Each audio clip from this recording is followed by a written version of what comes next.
There was a time when Africa cried in silence, when our sons and daughters were taken from their homes, never to return.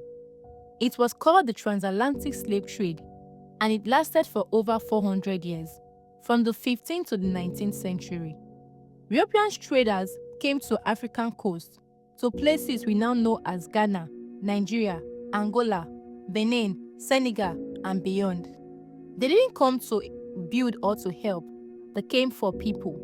Millions of Africans were captured, men, women, even children, sold by force, war, or deceit. They were marched in chains for miles to the coast, locked in dungeons under forts like Emina Castle and Cape Coast Castle. Those dark airless rooms still exist today, where thousands were held, waiting for ships that would take them away forever.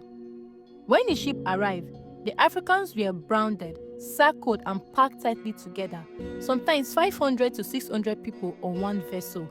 There was no space to stand, no air to breathe, and no light to see. This was the Middle Passage, the journey across the Atlantic Ocean to the Americas. It lasted 2 weeks, sometimes months. Disease, starvation, and despair killed many. Historians said at least 2 million Africans died during this voyage, their bodies thrown into the sea. One of the most painful stories comes from 1781. Abroad, a British slave ship called the Zong. The crew threw more than 130 Africans overboard, alive, just to claim insurance money for lost cargo. To them, human life were worth less than money. But not all who went into the sea were forced.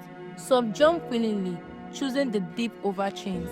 They believed their spirits will return home to Africa, back to the land that gave them life. For them, the ocean was not just water, it was freedom. But those who survived faced a lifetime of slavery. They were sold into markets like animals. In Brazil, the Caribbean, and North America, forced to work on sugar, cotton, and tobacco plantations. Families were torn apart, names, language, and identity erased.